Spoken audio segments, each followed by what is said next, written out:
My GF came out as a lesbian before our marriage and no one gives a fuck about me. You know what? Fuck you all. Me and my ex, Dana, have been together for 7 years and I knew that she was bisexual by the beginning and she openly told me about her past relationships with girls, but I never cared because it wasn't a problem at all. We never had any big fight or arguments, but just small things, and we always sorted out everything. So after 7 years of relationship, I decided that it was the right moment to make the big question because we were deeply in love, financially stable and already living together, so for me it was the right time. I prepared everything to make it more romantic and unique as I could, and when I made her the final question she hesitated but then said yes. There the problem started cause I didn't understood why that hesitation, and I asked her but she only replied I was nervous, so I gave up. We told this to her parents.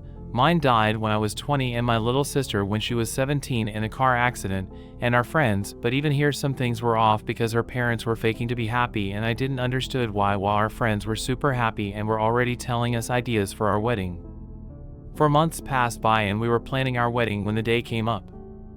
I came back home from work and she waiting for me with her bags ready, and I asked her what was going on. She told me, listen, I know that this is gonna be hard for you, but I'm not bi, I'm lesbian. My parents knew this since 2 years and this is why they weren't happy and were faking it.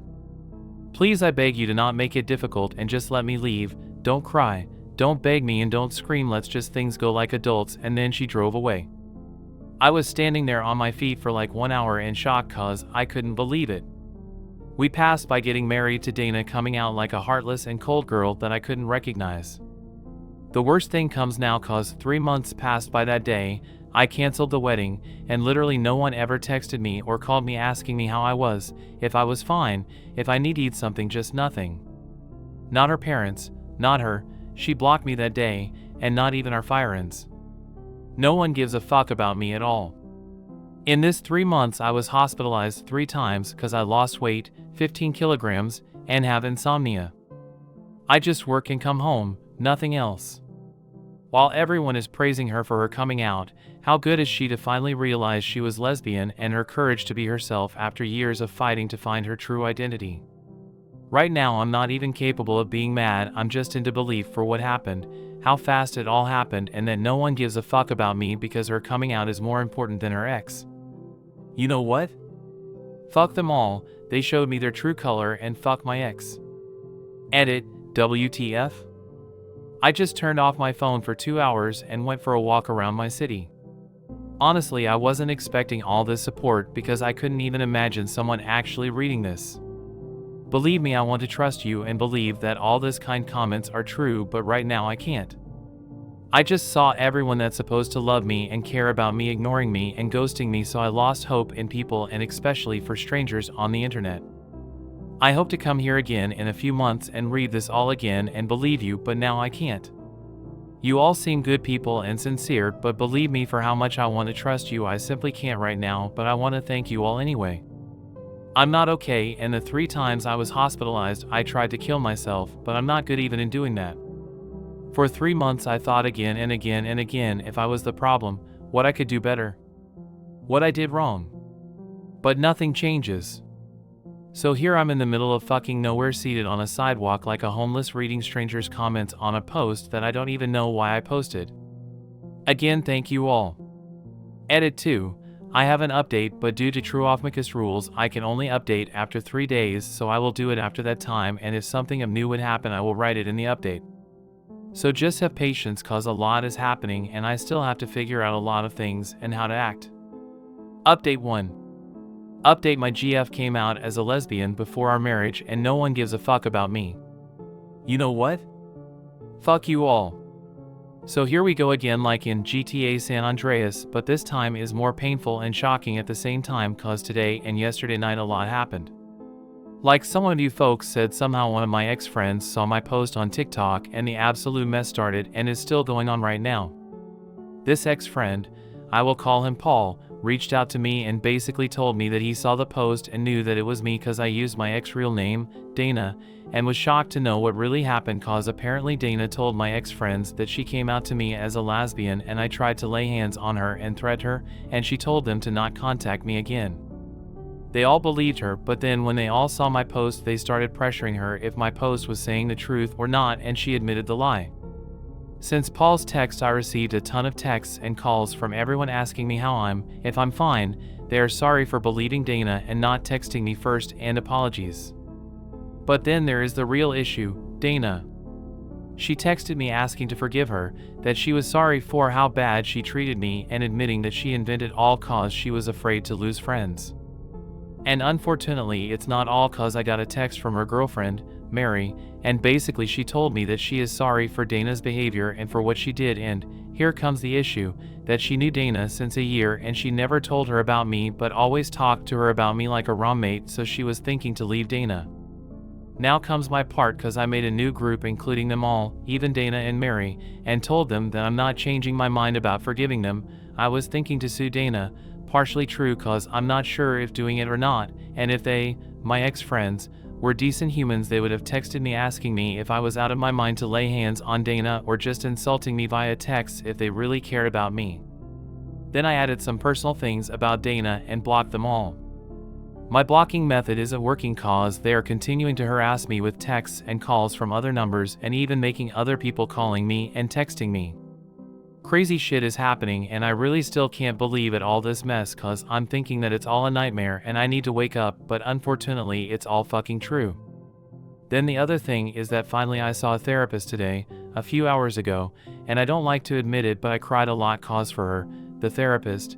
I never worked on my parents and my sister's death, and then this thing with my ex added, making me explode, so it's gonna be a very long journey, and I hope to reach a point. I already had the number of the therapist there on my table in the kitchen but never called, but this time I did, and hopefully it will help. So this is all, and I hope to update you not so quickly like now, but when I will feel better. So again, thank you all, and hopefully I will update you in better times. P.S. to all the people that are following me, I want to say thank you, but my life is pretty boring and I don't think to post something else, so you're not obligated to follow me. Then to the people that wrote me privately, thank you all, and be sure that I read all your messages and I appreciate it, so thank you too. Final update. A month passed by my first post and here I'm again. I know that I promised to be here again when things would be better, and I hope for that very much, but unfortunately my life isn't better at all and things are going always worse than I expected. I'm gonna talk like I talk with my therapist, cause a little bit you all are like my therapist, haha. You know I'm not an expert of therapy and this things, and I hope that in a short time things would change and would make me feel better, but it's more difficult and longer than I expected and imaginated. I'm crying every day about all that happened to me, about my parents and my little sister premature death, what happened with Dana, and how my friends betrayed me so easily like I was just a random guy. The worst thing is about Dana. After my parents' death, I put all my attention and importance on her. She was like my promise to have a new family and start a new life together and be again a family. In all these years, I tried my best to make her feel loved, happy and cared. What maybe don't transpires from my old posts is how much I loved her and how much I cared about her, cause Dana was the only person in this world that knew me 100%, and she was for real my soft spot. After my retirement from the army, she was the one that saw the real me after those years risking my life.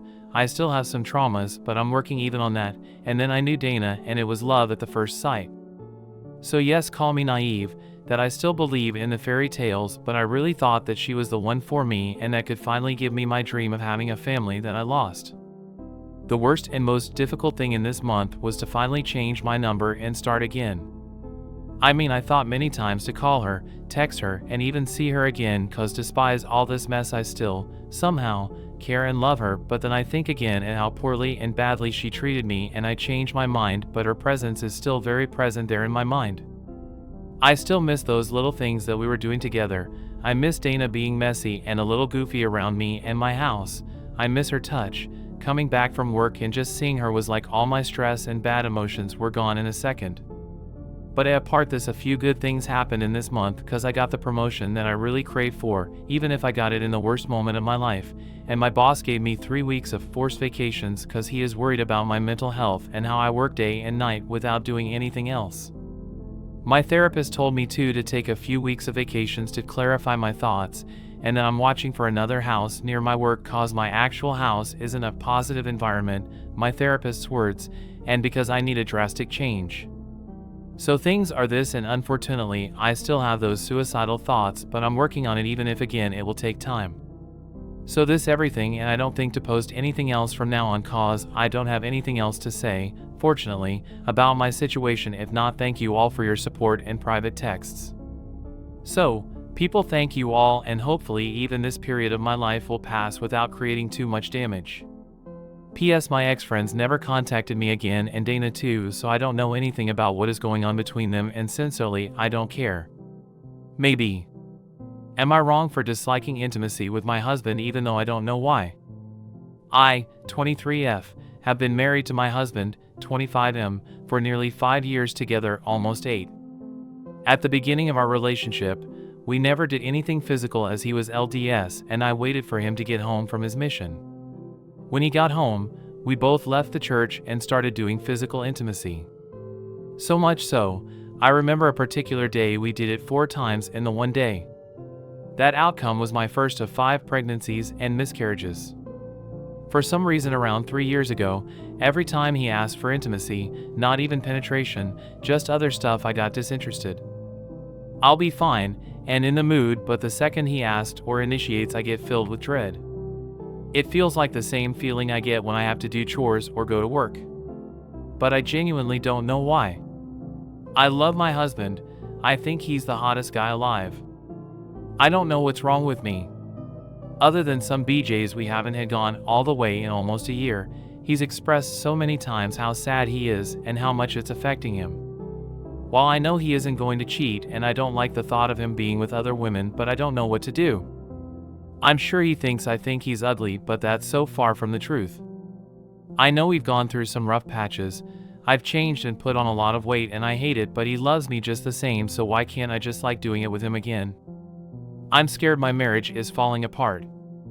Edit/update. I just want to say thank you to everyone who has offered such wonderful advice and thoughts behind this, and reached out personally and said they went through the same thing. I felt like I was the only one out there who was broken. To answer some questions. I did phrase it weird, but yes, it was 5 miscarriages, 1 with twins. The LDS part 1 kinda threw in there as to show we didn't see each other for 18 months. He didn't go the whole 2 years, as he never wanted to go to begin with. I didn't grow up in the faith like him. I grew up pretty agnostic. I only joined to please my future, now, in-laws. A lot of you guys did suggest checking hormones and therapy. I don't have insurance, but I did talk to my husband a few weeks ago, and he suggested buying a send-in kit to check estrogen and progesterone, and bought one for me. He's very supportive.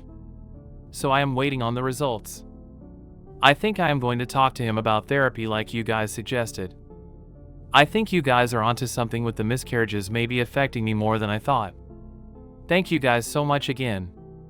I'll come back with an update when I speak to him. Maybe even show him this post. Edit 2, to answer a few more questions, many keep stating I have religious trauma because I didn't say sex in this post.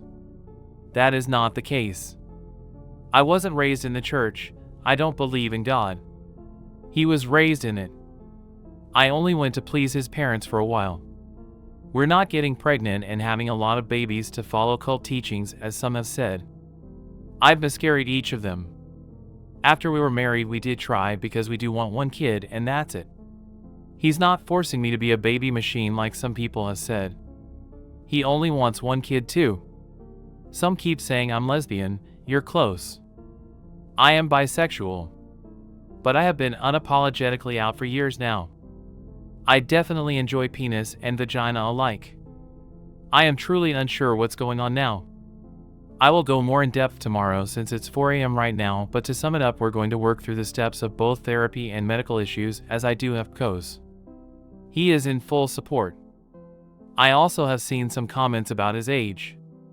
He's 1 year 9 months older than me. When I turn 24, he will still be 25 for a few months. We were in high school together.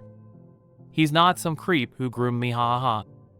When he was and I was 16 to 17, 18, you have to keep in mind he was 1,000 miles away from me, where the church at the time only allowed letters.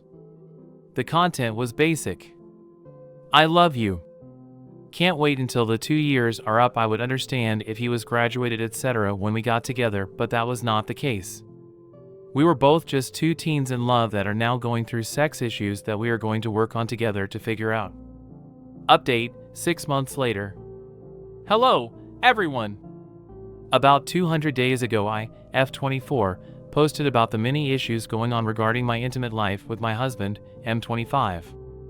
I just want to thank everyone for all the suggestions for medical testing, therapy, meds, as well as their own personal stories going through the same thing.